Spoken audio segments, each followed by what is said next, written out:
Radio de Derechos Indígenas, porque solo informado y organizado, un pueblo puede determinar su propio futuro.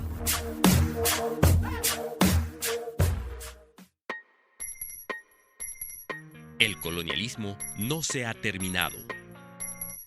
Si las transnacionales y el capitalismo global siguen definiendo dónde, cómo y cuándo explotar nuestros bienes comunes, ¿somos realmente un país independiente? Damos un paso trascendental al entrar de plano al proceso industrializador de nuestro litio boliviano. Hay dos monstruos, que es Minera San Cristóbal y YLB. Estos monstruos están perforando aguas subterráneas. Si los pueblos indígenas no pueden definir libremente sobre el destino de sus territorios, ¿somos realmente un Estado plurinacional? El Sendero del Hoy y del Mañana, un podcast sobre el rol de Bolivia en la transición energética del mundo. En el anterior episodio, hemos conocido por qué se hace difícil hablar de minería de transición en Bolivia, ante la continuidad de un patrón de desarrollo primario exportador. En este episodio, queremos profundizar la reflexión sobre el colonialismo y extractivismo que está detrás del rol de Bolivia en la transición energética del mundo. Ya no vamos a tener un salar.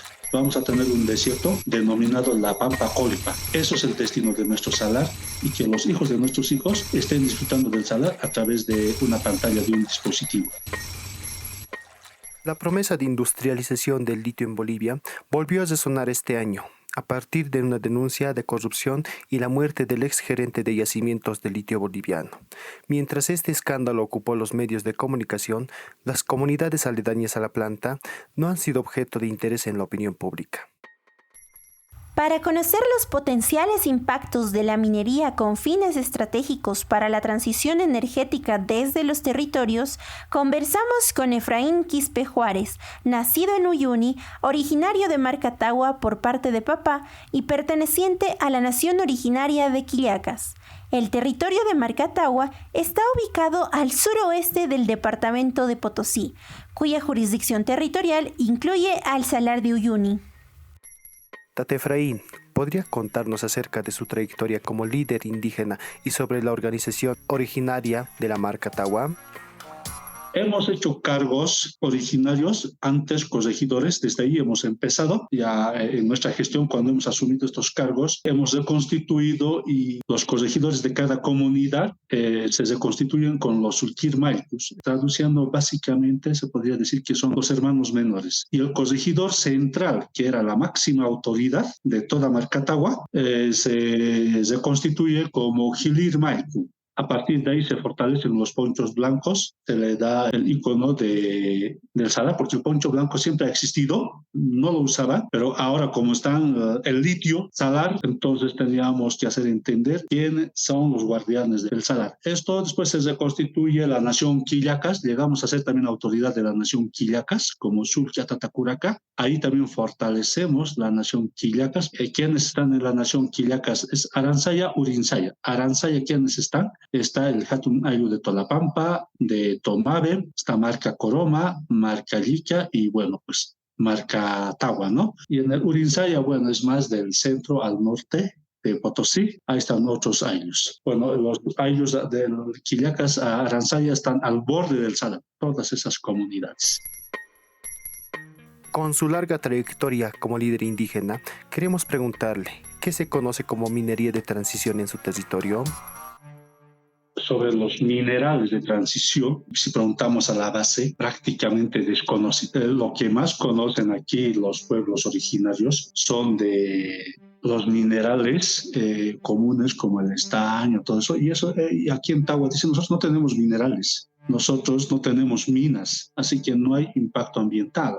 Cuando ya empieza esto de la minería, de la explotación del litio, por decir, conversando comúnmente, saben que esto va a tener un impacto ambiental catastrófico.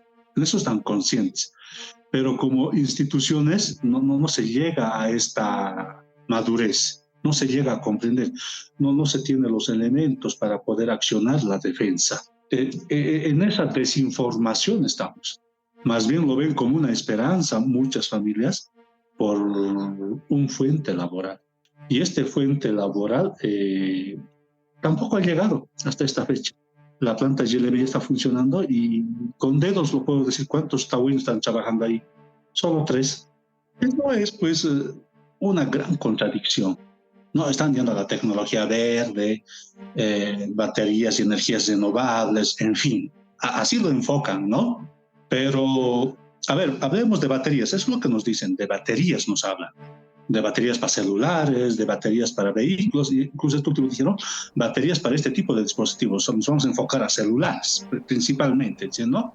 Bueno, a ver, para construir un celular o la batería para el celular, no solo basta un contenedor, que sería el litio. Tiene un montón de elementos. Y estos elementos no están pues construidos con estas energías limpias, ¿no? O sea, no están sobre estos parámetros. Lo único que vamos a poner es la materia prima. Lo único que sería el litio. Y todos los demás componentes van a ser importados. Y otra, no vamos a ser competitivos en el mercado de Sudamérica, si lo hablaremos, si hablamos del triángulo del litio, como lo hablan Chile y Argentina. Frente a Argentina nomás no vamos a tener competencia porque Argentina tiene muchos o algunos componentes que construyen en su estado.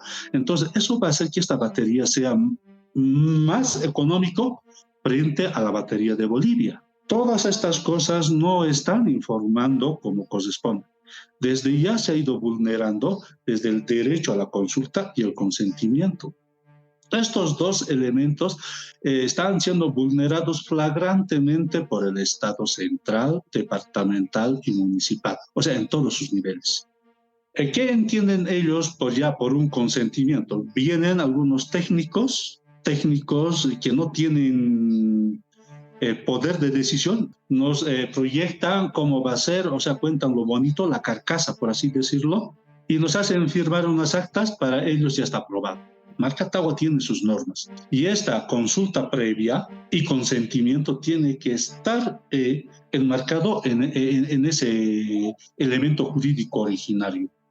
Y no hay, no se respeta esto, no se respetan nuestras normas, no los reconocen, cuando esto ya es reconocido por la Constitución. El Salar de Uyuni está titulado como parte de sus territorios de los pueblos indígenas del sector. ¿Cómo se ha tratado el tema de la consulta previa y el consentimiento por parte de las instancias estatales? Cuando el Salar es parte de su jurisdicción territorial de Marcatagua, ¿no? El 100% en la provincia de Daniel Campos. Y en la provincia de Daniel Campos estamos la Marcatagua y la Marcallita. Tenemos nuestro TIOC, pero también aquí hay una vulneración, otra vez voy a usar este término flagrante del Estado. Dicen la TIOC no puede contemplar los recursos estratégicos para el Estado. Esto ya son reservas fiscales. Hacen entender que el Estado es dueño. Y por eso ustedes no tienen derecho, ustedes pueden titular su tierra donde siembran, donde pastan, solo eso pueden titular. Y así los han engañado a las autoridades de gestiones pasadas que han iniciado el 2012 por ahí en Marcatagua. Y la reserva fiscal, esa ley no define propiedad, no define territorio, lo que define el Estado es el que puede explotar los recursos estratégicos. Pero para explotar necesitan pedir el consentimiento libre e informado a los pueblos. Y en ningún momento se ha firmado este elemento, un acta a ese nivel. Pero con consulta no significa que se está aceptando. Después se tiene que entrar a la siguiente fase, como dice la Declaración de las Naciones Unidas sobre los Pueblos. Consulta, consentimiento son dos elementos distintos. Y desde ya hubiéramos dicho que no. ¿Por qué? Porque el Estado no garantiza un proyecto de desarrollo sostenible y transparente. Porque vemos nomás en los diferentes niveles de gobierno, los actores que están fungiendo son personas que no están preparados para esos cargos, que ya lo han embargado el Salar por millones y ni un centavo ha llegado a la región, menos a Tagua. En este lado se ha aprovechado y el que ha hablado a nombre de nosotros son los sindicatos, como Frutgas. Para la audiencia que nos escucha fuera de Bolivia, Fructas es la Federación Regional Única de Trabajadores Campesinos del Altiplano Sud. En otros tiempos, esta federación defendía no solo los derechos de los trabajadores campesinos, sino también de los pueblos originarios. Tata Efraín, ¿cuáles han sido los impactos ambientales de la minería tradicional y cómo está afectando el procesamiento del litio a nivel territorial por parte de YLB, Yacimientos de Litio Boliviano? A ver, les vamos a hablar de la minera San Cristóbal y de YLB, que están funcionando casi por lado de Norlipes. Según estudios de ese entonces, cuando Fructas defendía los derechos de los pueblos originarios, hace un estudio cuando la minera San Cristóbal ya estaba funcionando, era 50.000 metros cúbicos, si no me equivoco, por día. Estaban usando agua subterránea, que es un dato real. De eso entonces estamos hablando del 2017 o de más antes. Como Ponchos Blancos Marcatagua hacemos conocer esto como Nación Quillacas, y ahí dice una de las autoridades de Nación Lipes, no es 50.000 nomás, es más de 100.000 agua subterránea. Ahora YLB, entra YLB y construye pues esas megapiscinas por evaporación, quieren, según ellos la han impermeabilizado todo eso. Y dice, esa agua es de la salmuera. Si aceptamos la salmuera, el salar ya está chao, porque las aguas de la salmuera no va a soportar el caudal de las megapiscinas que tiene YLB. Entonces aquí hay dos monstruos, que es Minera San Cristóbal y YLB. Estos monstruos están perforando aguas subterráneas. Las aguas subterráneas son bolsones, o sea, para que entendamos mejor, son baldes, son tusiles, que ahí adentro hay agua limpia, consumible, para el uso humano, para el uso animal, para el ser vivo, en otras palabras. Y entonces, basta que se conecte una pequeña salmuera a estos bolsones, todo ese bolsón ya está contaminado. El trasfondo colonial del proyecto de transición energética en los territorios de la actual Bolivia se manifiesta en diferentes niveles, desde el accionar irresponsable de las grandes empresas involucradas y del Estado boliviano, hasta un nivel local en el que las alianzas entre diferentes actores llevan al desconocimiento de los derechos de los pueblos indígenas originarios, condenándolos al desplazamiento y al exterminio. Pero volvamos a la pregunta de este episodio. Para ello, conversamos con Elizabeth López Canelas, activista e investigadora independiente, nacida en Oruro, con más de 20 años de experiencia en investigación, acción y acompañamiento a procesos de lucha, resistencia e incidencia de poblaciones indígenas en América Latina por la defensa de sus derechos sociales y ambientales, desde el enfoque participativo e intercultural y contra la expansión del extractivismo minero. Elizabeth, desde tu criterio, ¿cuál es entonces el rol de Bolivia en la minería de transición en el mundo? Ya el gobierno del MAS en su agenda 2025 había propuesto, ¿no?, que el 75% de la energía iba a ser energía con fuentes no fósiles, ¿no? Es también en ese sentido que se había hecho todo este plan eléctrico, ¿no es cierto?, con las represas. Y ahí pues ha habido una serie de cuestionantes a todas las empresas que se estaban intentando realizar la del Valle y el Chapete, por ejemplo, ¿no?, para generación de hidroeléctrica, etc. Esas iban a afectar altamente el Madrid y han sido paralizadas, o también el proyecto hidroeléctrico Rositas, que está en Río Grande, en Santa Cruz. No vamos a hacer transición energética con el litio, no vamos a hacer transición energética con las represas y tampoco vamos a hacer transición energética con el biodiesel, ¿no?, que es lo que se quiere hacer. Estos elementos están pensados de manera macro y más bien pensados en un mercado externo. La lógica de la política minera existente en el país es extracción, venta para consumo luego de materia transformada. Al ser un país primario exportador que no hemos logrado salir de esa caracterización, es lo mismo que va a pasar con el litio. Entonces, ¿quiénes van a transitar? Es la pregunta, ¿no? ¿Quiénes van a poder hacer un consumo, si quieres, más verde o responsable? O sea, no nosotros, digamos. O sea, eso primero va a ir al mercado internacional, porque hay una serie de iniciativas de consumo limpio para los autos, para teléfonos, etcétera, ¿no? Hay un montón de cosas que se hacen, pero que tienen un costo importante. Entonces, no es una transición popular, no es una transición para el pueblo, no es una transición pensada en las empresas grandes. Y eso pasa con el litio, ¿no? O sea, el litio está en disputa para la generación de tecnología, pero quienes están disputándose son los países que tienen esta tecnología para poder luego vender otra vez baterías más limpias si quieres.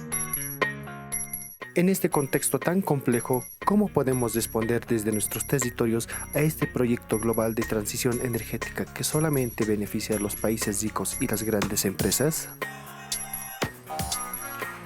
Que tengamos este tipo de conversaciones es bueno, pero debemos trabajar más en las bases. Hace 8 años personalmente estamos trabajando, está costando hacer entender a las bases que nosotros somos tierra territorio, que nosotros somos libre determinación, que nosotros en ese derecho tenemos el derecho a la autonomía, autogobierno, que se conozcan a nuestras instituciones, a nuestra cultura. O sea, los pueblos originarios no pueden estar sometidos y dependiendo, así nos hemos dicho. Ya es hora de levantarnos y no vamos a levantar en grande, eso es imposible. Todo tiene un proceso y de alguna parte tenemos que levantarnos. Y que este puente y Isla Cujiri sea el inicio. Activaremos la economía ancestral de los ponchos blancos, urcos negros. La gran discusión sobre las transiciones es cómo se puede transitar, cómo construir ciudades que puedan no depender de esta materia de combustible fósil, cómo generar procesos colectivos que pueden realmente coadyuvar a generar formas de vida más sostenibles. Y ahí la discusión no está dada, ¿no? O sea, el hecho, por ejemplo, de los paneles solares no es algo que la cantidad de energía que nosotros producimos con paneles solares es mínima.